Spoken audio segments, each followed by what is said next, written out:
Midwest Whitetail is brought to you by Realtree, Hoyt, Muddy Outdoors, Fuse Accessories, Frigid Forage, Rocket Arrowheads, Scott Archery, Night and Hail Game Calls, Camden Outdoors, and Nikon.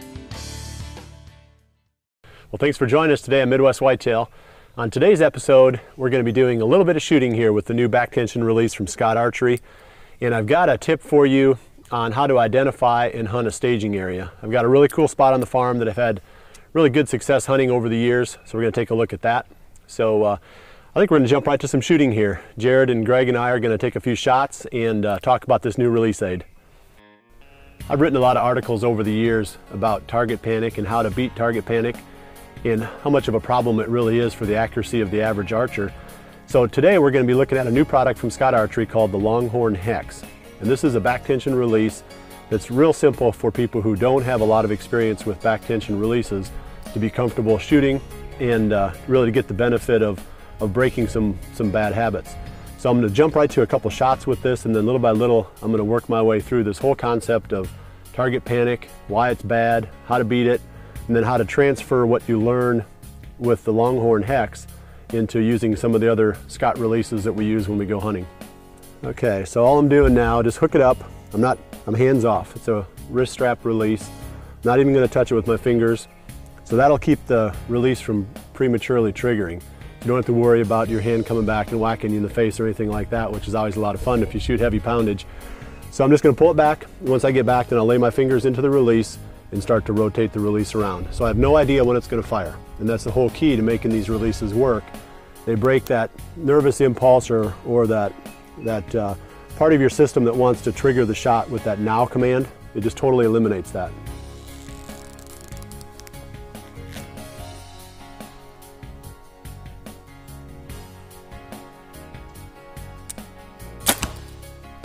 Okay, that is the way that a shot is supposed to feel. I don't know if you noticed, the bow jumps forward, my release hand comes back. All I'm doing is pulling against the back wall and then rotating with my middle finger and the one next to it, rotating that release head around. When it reaches a certain point, it breaks over and then releases the shot. So you can't anticipate it.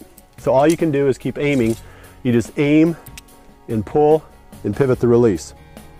And target panic is really caused by the anticipation of the shot. You get your pin close to the spot and you're thinking, now, no, not now, wait, now.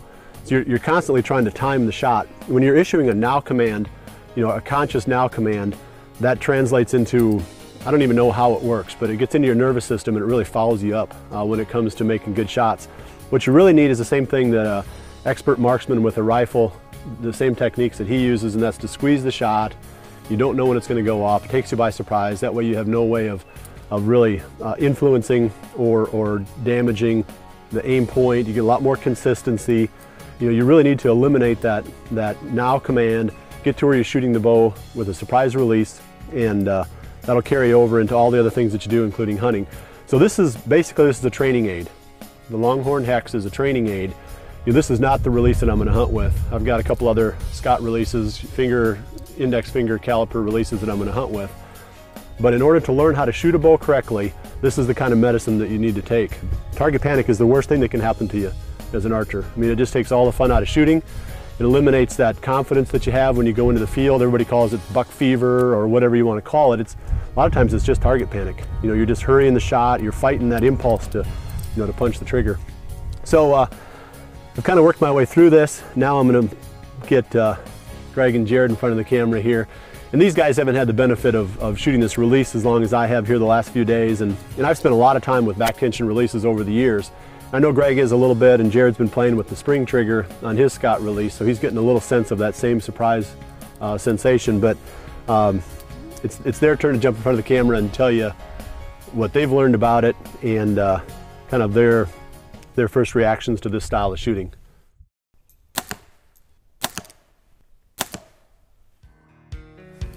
Well, that's different for sure. I mean, and what that means is I'm breaking a habit. Before, I've tried working on my surprise release because I know that's what you're supposed to do, and it's tough. I mean, even still when you're trying to shoot, I kind of knew in the back of my mind when I was going to release. I kind of knew when I was going to punch that trigger. That's what we're trying to get rid of with this back tension release.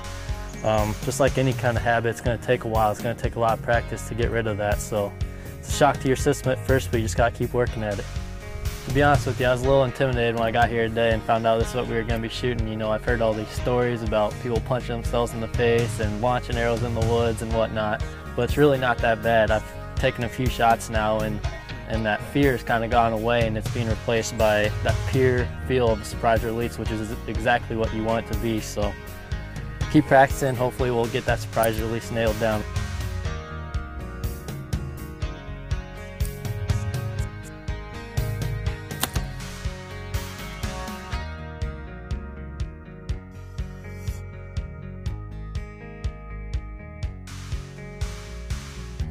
I've had a little bit of experience shooting back tension releases. Back in high school, I shot quite a bit of competition. I had a friend suggested that I should try one, and I actually had a negative experience with it. The first time I ever drew one back, rolled it over too far and clobbered myself in the face. And then from then on after, I just was kind of leery of it, and my scores actually went down when I was shooting it. So my experience with shooting back tensions before was kind of nerve-wracking. That's what I remembered from it, you know, from 10 or 12 years ago. But shooting this release was actually quite comfortable. It wasn't nearly as nerve-wracking as I thought it was going to be. And I like the fact that as you start to roll it over, it clicks.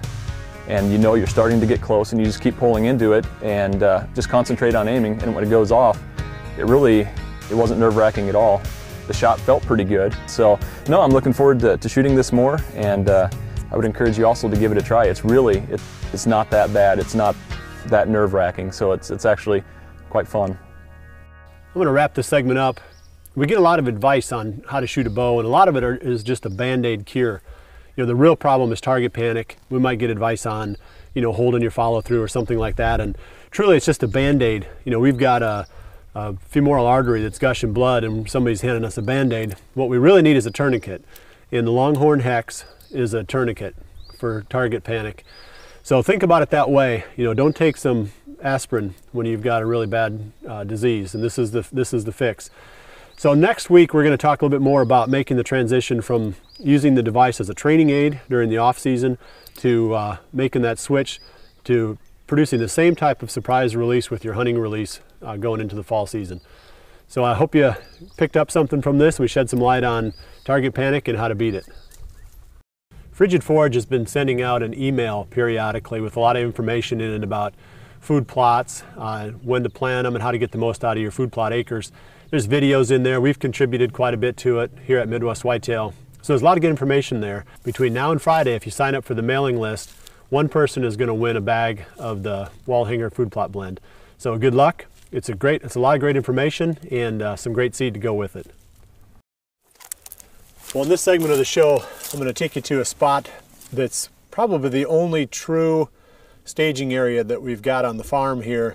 And I'll sort of lay out how it works and how we've hunted it in the past. It's a neat spot, and hopefully it's something that you can find in the area where you hunt or maybe even create, because it's not a hard spot to understand. It's just, like I said, there aren't that many true staging areas, but this is one of them.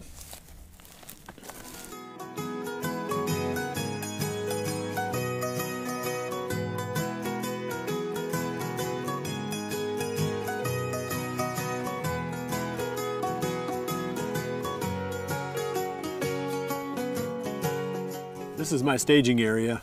It's about a 1 acre clover field planted to pure trophy clover. It's a Frigid Forage product, and it wouldn't even have to be that big. We could get by with even a smaller one, a smaller food plot. But what it does is it concentrates the deer when they first get out of their beds in the evening. This whole food plot is circled by bedding areas. There's real thick cedar trees most of the way around. All these ridges that attach to this small field, we've done a lot of timber stand improvement in there, so these spots are real thick. I think it's probably been 6 or 7 years ago when we did the TSI work here, so it's super thick. So there's a lot of deer that kind of bed in this area, and then this is the first place they go to in the evenings before they go out into the larger agricultural fields to feed. So that's why I call it a staging area. It's probably one of the few true staging areas that I've ever seen that you know, you can hunt predictably. So this deer stage, then they pass through. There's a open gate between this small food plot and the larger agricultural fields, but really, you know, the gate is inconsequential. The point is, it's off the corner of the field. a small place where the deer can group up and kind of wake up a little bit after a day spent in their bed, and then go on out into the bigger fields as it gets closer to evening. And it's ideal for me because as the deer pass through, then I can climb down and get out of there and sneak out without spooking any deer. So it's one of the few feeding patterns that I've ever hunted where the deer pass by me and give me that perfect chance to either shoot them or pass them up, and then at the end of the day I get a chance to climb down and sneak out of there.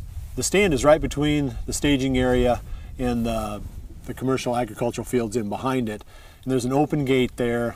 This one is set up where the deer are a little bit more funneled, but the food plot itself is so small that it's not like you have to do a whole lot to funnel them. But they do pass through this open gate, which is only 15 yards away from my tree stand location. And we've had some good hunts out of here. Chad Lathrop had a nice buck come through here back during the mid-October of 2008, and had some bad luck there, hit the deer just a little bit low down in the brisket, and it got away. But that deer was a perfect example of an evening when the staging worked.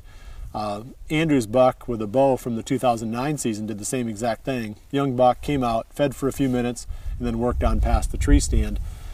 And we've had a lot of other, I've had some good successful hunts here just before we started filming. This is a great spot. I mean, that's the way it works. The deer pull in, they stage, you get a chance to size them up, and then right before, probably the last 20 minutes of the day, they work on past the tree stand. So I'd really recommend that you find one of these staging areas or a place where you can create one in the area where you hunt. Just look for the corner of a bigger food plot or the corner of an agricultural field, and if you can hollow out even just a small quarter-acre spot back in the timber right off the corner of that field, then I'd plant it to clover. And clover holds up the best, to summer grazing pressure. So it's going to be, one of your favorite spots. I mean, this is one of my favorite spots and one of the best hunting spots on the whole farm. Thanks for joining us this week. Hopefully you gained something. This was kind of a teaching episode. We covered a lot of ground here, but we're going to be back again next week, and we're going to do a follow-up on the shooting tip, more of a transition into how to use this information for hunting. I know we're going to have some turkey hunting. The season opens today that the show is coming out, and we've got some other pro staff in the field that have been hunting turkey. So we'll be back again another week for the next episode of Midwest Whitetail, and remember to always dream big.